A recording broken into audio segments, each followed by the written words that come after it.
Assalamualaikum warahmatullahi wabarakatuh. Ketemu lagi dengan Bu Ida masih di pelajaran Bahasa Indonesia.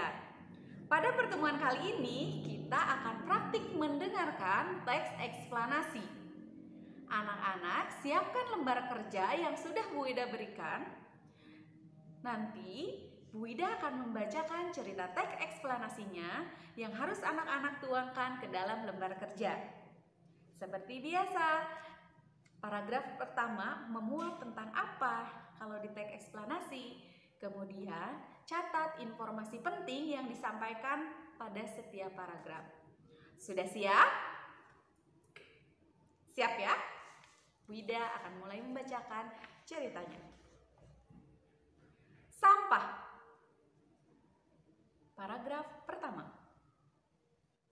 Sampah merupakan salah satu benda yang sudah tidak digunakan atau sudah tidak dimanfaatkan lagi. Keberadaan dari sampah sendiri sangatlah mengganggu, khususnya dari kesehatan masyarakat yang ada di sekitar. Jenis sampah sendiri dibagi menjadi dua. Yang pertama, sampah organik dan sampah non-organik.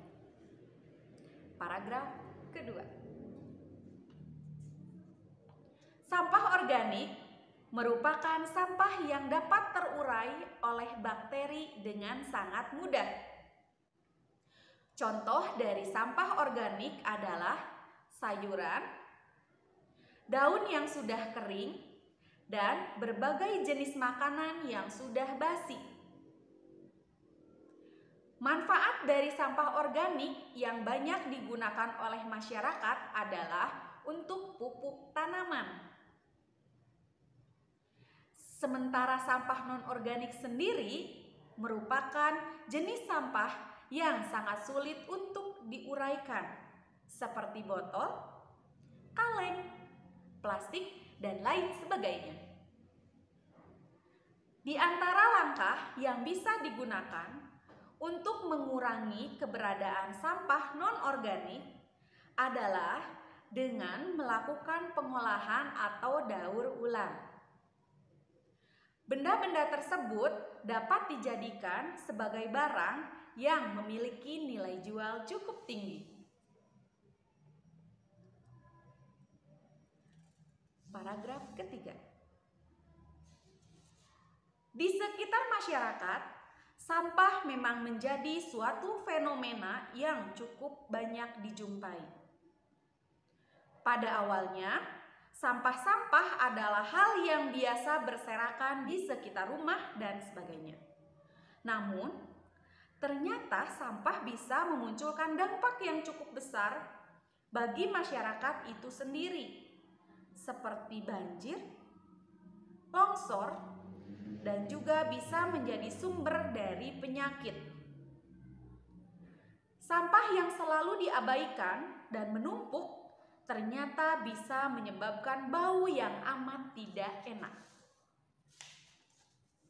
sehingga akan menjadi pencemaran udara di sekitar, bahkan bisa menyebabkan seseorang terkena penyakit kronis seperti DBD dan muntaber.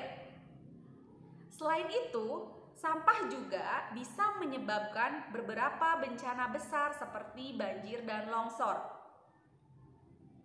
Banyaknya sampah yang dilempar atau dibuang ke sungai bisa menghambat aliran sungai, dan seiring dengan berjalannya waktu, maka air sungai tersebut pun bisa meluap dan mengakibatkan banjir. Dengan demikian, aktivitas atau kegiatan masyarakat akan terhambat. Paragraf terakhir. Apabila kamu terbiasa membuang sampah sembarangan, maka bisa menimbulkan dampak yang amat merugikan di kemudian hari. Maka dari itu, sebagai makhluk yang ingin sejahtera, mari kita menjaga lingkungan sekitar dengan membiasakan diri membuang sampah kepada tempatnya. Ini adalah hal kecil yang bisa mengurangi bahaya dari penumpukan sampah. Dan untuk jenis sampah organik, kamu bisa mengolahnya menjadi pupuk. Sementara untuk jenis sampah non-organik, kamu bisa membuatnya menjadi kerajinan yang memiliki nilai jual yang cukup tinggi. Nah, itulah teks eksplanasi yang sudah Bu Ida bacakan. Sekarang, anak-anak tuangkan teks eksplanasi tadi ke dalam lembar kerja yang sudah Bu Ida bagikan. Selamat mengerjakan, sampai ketemu lagi di pertemuan selanjutnya. Assalamualaikum warahmatullahi wabarakatuh.